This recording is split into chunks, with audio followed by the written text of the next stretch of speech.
De retour à Budapest, après 5 jours d'aventure en vélo en direction du pôle d'inaccessibilité. Je te résume rapidement parce que je sais que c'est pas tout le monde qui va avoir la chance de voir la conférence. J'ai fait 2000 km de canot et de vélo en 41 jours d'expédition. J'ai atteint mon 4e pôle d'inaccessibilité sur Terre. Il m'en reste 3. Il reste l'Australie, l'Asie et l'Afrique. Ce qui est de spécial avec cette aventure-là, c'est que j'ai eu à composé avec un univers qui était souvent urbain, donc c'est pas évident d'être en expédition, en camping sauvage, en milieu urbain. Il fallait que je me cache pour aller aux toilettes, que je cache mon canot pour aller faire du magasinage, que je cache mon vélo. Il y a toujours un endroit où est-ce qu'il fallait que je me cache. C'est pas évident en fait de faire son chemin à travers des clôtures puis des embûches. Gustave, mon canot, a été exceptionnel parce que quand ça a été interdit de rouler sur la piste cyclable, ben, j'ai sauté sur le fleuve. Puis quand c'était interdit d'être sur le fleuve, ben, j'allais sur la piste cyclable.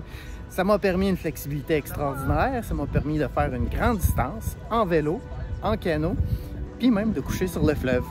Beaucoup de découvertes, des villes évidemment, des châteaux, des forteresses, des paysages du vieux continent.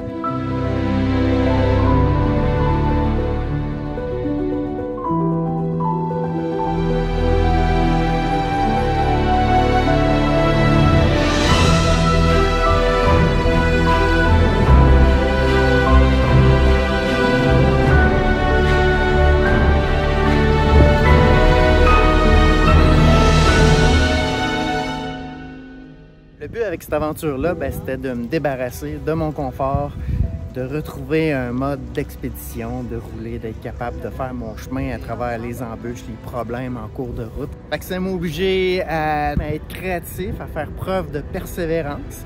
Ça m'a obligé à aller vers l'autre, hein, de me faire des amis, rencontrer des gens, parler à des gens qui parlent une autre langue que moi. Tout au long du projet, j'ai eu à gérer des doutes. Entre autres avec la tempête Boris qui a été littéralement un déluge ici, qui m'a obligé à m'adapter pendant plusieurs jours de mon expédition. En fait, ça a tout changé la fin de l'expédition. Fait que j'ai utilisé la bonne vieille technique du un à la fois, l'antidoute. Donc j'ai réglé un problème à la fois, j'ai trouvé mon chemin à travers un jour à la fois, 1 kilomètre à la fois.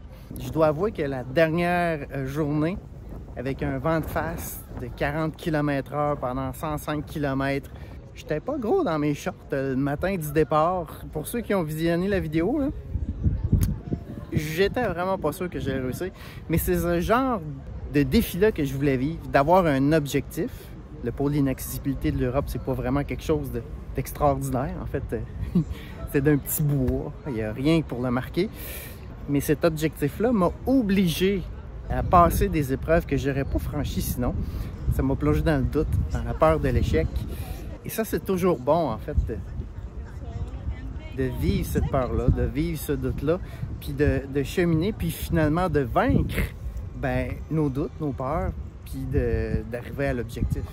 Je vous remercie, tous les gens qui m'ont suivi, qui m'ont encouragé durant l'aventure. Ensemble, on va plus loin. J'avais mes filles, j'avais ma femme, puis évidemment, il y a mes commanditaires. Solutions Ambra, Maïka Aventure, Canoréon m'ont été des partenaires exceptionnels dans cette aventure-là. Sans eux, ce ne serait pas possible de réaliser ce genre de défi-là pour moi. Dès mon retour, je saute sur la conférence avec cette aventure-là, évidemment. Je continue la tournée de conférences à travers le Québec avec mes autres conférences. Et évidemment, ça prend un nouvel objectif, un nouveau défi. Donc, je prépare ce nouveau défi qui risque d'être probablement l'affaire la plus dure que j'ai faite dans ma vie. Encore.